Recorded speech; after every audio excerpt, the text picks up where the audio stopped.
আমার ক্লান্ত বিকেল, বুকে হাওয়া লাগিয়ে হাঁটা কতটা পথ, দিশেহারা তুই আর আমি মিলে দুই।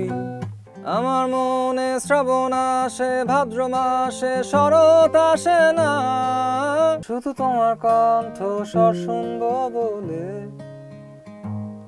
রাতের পরে রাত জাগা আমার, চোখে ঘুম নিয়ে জেগে জেগে স্বপ্ন দেখা। সবাইকে স্বাগত সময়ের গল্পের আজকের বিনোদন আড্ডায়। আজকে আমরা আড্ডা দিতে চলে এসেছি রায়হান ইসলাম শুভ্রর স্টুডিওতে, যিনি একই সাথে সিঙ্গার, মিউজিক কম্পোজার এবং গিটারিস্ট। কেমন আছেন? খুব ভালো, আপনি কেমন আছেন? ভালো। তো এখন আসলে দিনকাল কেমন যাচ্ছে? জেনারেলি জানুয়ারি ডিসেম্বর মাসে অনেক ইভেন্টস থাকে সাধারণত, বাট এইবার তো ভোট হলো বা তার আগের সময়গুলোর কারণে ইভেন্টস অনেক কম। তো আমার দিনকাল স্টুডিওতে মিউজিক নিয়ে সময় যাচ্ছে। নতুন কোনো গান লিখছেন? নতুন কোনো গান তো সবসময় লিখতে থাকি, কিন্তু ওরকমভাবে শেষ করা হয় না আর কি। আপনি তো অনেকগুলো গান লিখেছেন, কিন্তু ওগুলো মানে রিলিজ এত মানে দেরিতে, অনেক পরে পরে কেন দেন? এটা আমার জাস্ট সরল উত্তর হচ্ছে অলসতার কারণে। এই অলসতা কাটিয়ে কবে অনেকগুলো গান একসাথে রিলিজ করবেন? আমি তো আসলে এরকম অনেক আগে অনেকবার নিজের সাথে শপথ করেছি যে এই ধরেন 2 মাসের মধ্যে আমি সব শেষ করে দেবো। এখন আর এরকম কোনো কিছু বলতে নিজের কাছে নিজে এখন লজ্জা পাই। তবে নিয়ত আছে যে এই বছর ইনশাল্লাহ করবো। মিউজিকের সাথে আপনি কিভাবে ইনভলভ হয়েছিলেন? বেসিক্যালি আমি তো আসলে সিঙ্গার সং রাইটার, বাট আমি প্রথম থেকেই আসলে গিটার বাজাতে চাইতাম, এবং গিটার বাজানোর থ্রুতেই আমি গিটারের থ্রুতে আসলে মিউজিশিয়ান হিসেবে নিজের পরিচয়টা পাই। আমি যখন স্কুলে পড়তাম তখন হচ্ছে জাস্ট আউট অফ নোওয়্যার বন্ধুরা মিলে চিন্তা করলাম যে আসলে কিছু একটা করা দরকার, গিটার টিটার বাজানো দরকার, এরকম তাহলে বেশ একটু কুল হওয়া যাবে। আর ঢাকায় আসার পর যখন দেখলাম যে অনেকে অনেক সুপার গিটার বাজায়, তখন আসলে এটা নিজের আইডেন্টিটি ক্রাইসিস কমানোর জন্য আসলে তখন গিটারটা অনেক সিরিয়াসলি নেওয়া। আপনি অনেকগুলো ব্যান্ডের সাথে কাজ করেছেন, তো এই জার্নিটা আসলে কেমন ছিল? মন থেকে I feel really grateful, and আমি খুবই ফর্চুনেট যে আসলে আমি অনেকগুলো ওয়ান্ডারফুল ব্যান্ডস যেরকম বলি, বিগ নেমস যেরকম বলি, ঠিক একইভাবে ওই যে ব্যান্ডগুলোর যে মানুষগুলো আছে প্রত্যেকেই তো আসলে দেখা যাচ্ছে ইন্ডিভিজুয়াল জায়গা থেকেও তাদের কাছ থেকে অনেক কিছু শেখার আছে।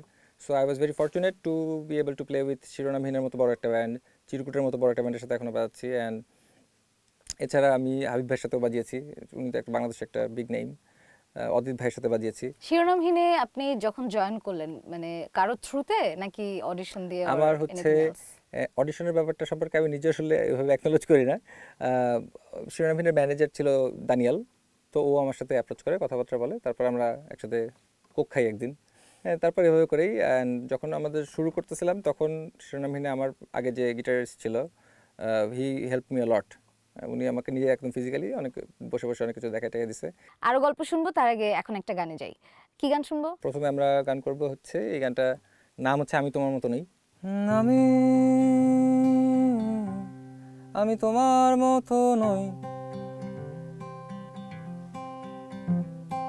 তোমার জীবন খুব গোছানো, তুমি কটলারের কোনো বই।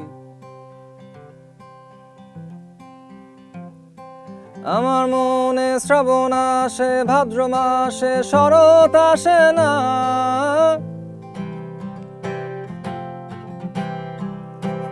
আমি তোমার কথার কিছুই বুঝি না, দোহাই লাগে তোমার, তুমি তুলনা করো না, আমি যেমনই আছি তেমনই ভালো, তোমায় তো আমার মতো আমি হতে বলছি না। ওকে, আপনার হচ্ছে কি টার্গেট এরকম ছিল যে কখনো গিটার বা নিজের গান নিয়ে অনেক সামনে আগানোর ব্যাপারে? এটা আমার আসলে কখনোই প্রায়োরিটি লিস্টের মধ্যে ছিল না।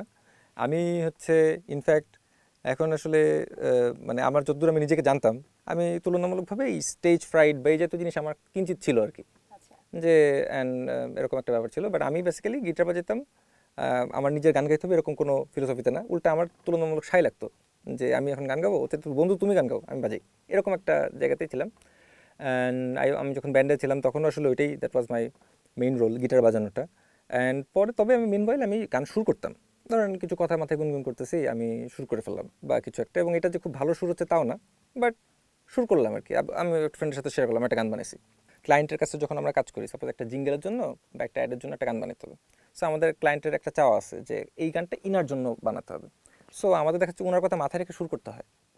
হ্যাঁ, এটা এটা এটা একটা খুব কমন প্যাটার্ন। সো ওরকম সময় why not I write a song, I tune it, let's say যে আমি এখন চিন্তা করলাম না যে আমি কারোর জন্য বানাবো। সো দেন যেটা আসতেছে সেটাই আমি এখন গাবো। আমি গ্রেটফুল যে আমার আসলে যে সারাউন্ডিংটা ছিল থ্রুআউট দ্য হোল টাইম, এর মধ্যে আমি আসলে অবশ্যই সবসময় খুবই পজিটিভ ফিডব্যাক দেওয়া অথবা পজিটিভ ভাইব বলা মানুষকে আমি আমার সারাউন্ডিংয়ে পাইছি সবসময়। সো ওখান থেকেই আসলে কনফিডেন্সটা আসছে যে ঠিক আছে, আমি যেটাই হোক আমি গাচ্ছি, আমার গান আমি গাচ্ছি। হ্যাঁ, আরো গল্পে যাব, এখন আরেকটা গান শুনি। কি গান শুনবো এবার? এই গানটার নাম হচ্ছে তোমার জন্য পুরনো পথটাও নতুন লাগে। তোমার জন্য পুরনো পথটাও নতুন লাগে, তোমার জন্য আমি ঘুরি ওরাই পাশের ছাদে। এ শহরে বেশ বেড়েই যাচ্ছে চড়া সুদে বোকা প্রেম, তোমায় আমি বলো বেঁধে রাখি আমার চোখে কতক্ষণ, তোমার জন্য তাই পুরনো পথটাও নতুন লাগে। অনেকেই কিন্তু আপনার গান শুনে মানে নেটিজেনরা আপনার সাথে অর্ণবকে মিলাচ্ছে বা আপনার ভোকালের প্রশংসা করছে অর্ণবের সাথে ইয়ে করে, কেউ সেটাকে নেতিবাচক হিসেবেও দেখছে, কিন্তু আপনি জিনিসটাকে কিভাবে দেখছেন? আমার সাথে যদি কোনো মানুষ, কেউ যদি বলে যে ভাই আপনার কণ্ঠ অর্ণব ভাইয়ের মতো লাগতেছে, আমি তাতে খুশি। কেউ যদি বলে যে না আমার লাগতেছে না, আমি তাতেও খুশি। আমার কাছে মনে হয় যে আসলে আমি অর্ণব ভাইকে আমার নিজের কাছে মনে হয় আর কি, আমি তাকে কপি করার নিয়ত করে কখনো আসলে আমার কোনো গান টান আমার নিজের কণ্ঠটা বানাইনি। আই অ্যাডমায়ার হিজ, মানে তার কণ্ঠটা আমাকে খুব অ্যাডমায়ারেবল লাগে আমার কাছে। কেউ যদি পছন্দ করে, আমার তো আগে খুব খুশি হইতাম, এখনও খুশি হই যে যাক ও তো ডিলিট করলে অর্ণব ভাইয়ের সাথে মিলাইছে, আলহামদুলিল্লাহ, এরকম একটা ব্যাপার লাগে। বাট আমার যে মানে I am trying to copy his voice, এই জিনিসটা আমার ভেতর কখনো ছিল না। অ্যান্ড আমি এরকম দেখছি অনেকে বলে যে তোমার কণ্ঠ অর্ণবের মতো লাগে, আবার অনেকে এটার বিরোধিতাও করছে যে না আমার তো আসলে ওনার কণ্ঠ ওনার মতো লাগে। বাট আমার I don't mind about it. আপনি নিজেকে কোন জায়গাটাতে দেখতে চান আসলে, গিটারিস্ট হিসেবে নাকি সিঙ্গার হিসেবে? আমি ওভাবে আসলে আসলে দেখতেছি না, আমার মোডটা চলে গেছে যে দেখি স্রোত কোথায় নিয়ে যায় এরকম একটা জায়গায়। বাট আমার নিজের যে গানগুলো আমি লিখতেছি, I really want to finish that. এটা হচ্ছে আমার একটা আমার ক্যারিয়ারের সাথে কানেক্টেড থাকলো কিনা, আমি কি আদৌ এখানে পেশায় আমি গান গেয়ে আমার ক্যারিয়ার বানাচ্ছি কিনা, এটার সাথে it has nothing to do with আমার গানগুলো শেষ করা। আপনার যে গানগুলো দর্শকরা খুব পছন্দ করেছে তার মধ্যে থেকে একটা গান শুনবো এখন, কোনটা শোনাবেন? তুই আর একটু মনে থাক, উড়ে যাক তোর কবিতা মাখা চুল, এ শহরের হাজারো বোকা প্রেমিকেরা তোর ভালো চায় বলে তাই উপন্যাসের বন্যা দিয়ে মিছিল করে যায়, আমি অলস তাই পিছে পড়ে রই, দিশেহারা তুই আর আমি মিলে দুই, আমার নীল আকাশ ছিঁড়ে উড়ে গেলি তুই, আমার বোকা অভিমান তাসে হেরে যাওয়া দান, তোর পুরনো কাগজে আমি মাথা গুজে শুই। এই যে আপনি স্টুডিওটা বানিয়েছেন, এটা কি আসলে আপনার নিজের ব্যক্তিগত পছন্দের কারণে নাকি প্রফেশনাল কোনো কারণে? দুটো মিলিয়ে আর কি, মানে আমার নিজের গান করার জন্য একটা স্টুডিও লাগবে, আমি তো মিউজিক টিউজিকের মধ্যে থাকতে পারলে আমার নিজেরও ভালো লাগে।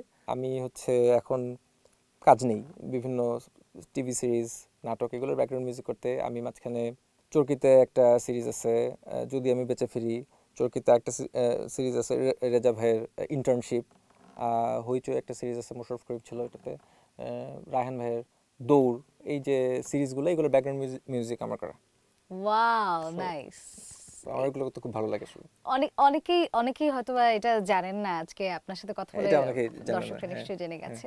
আপনার নিজের লেখা এতগুলো গানের মধ্যে আপনার কোনটা বেশি পছন্দ?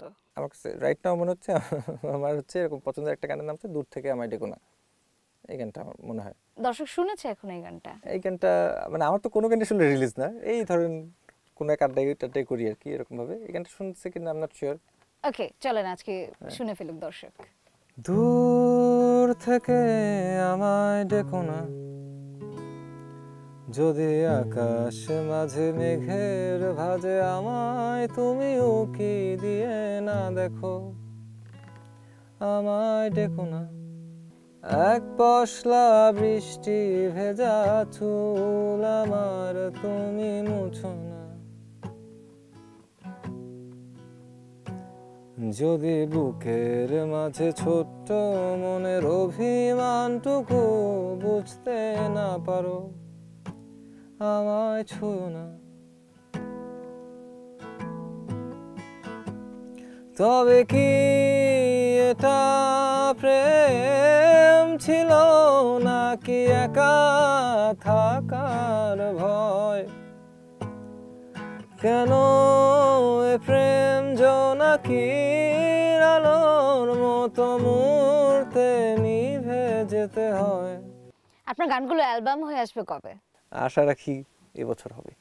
ওকে, সো দর্শক আপনারা হচ্ছে অপেক্ষায় থাকতে পারেন যে কবে নাগাদ শুভ্র আমার জন্য দোয়া করবেন, অ্যালবাম আসবে। আমার জন্য শুভকামনা এবং দোয়া করবেন।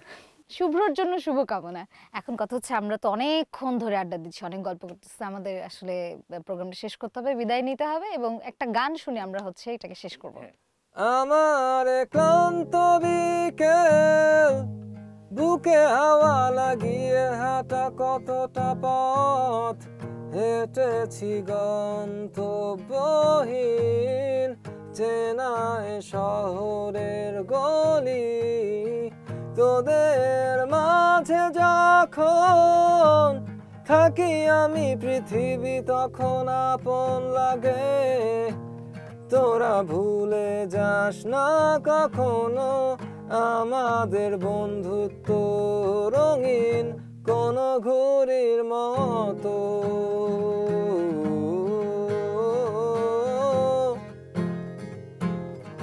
কোন ঘুড়ির মতো।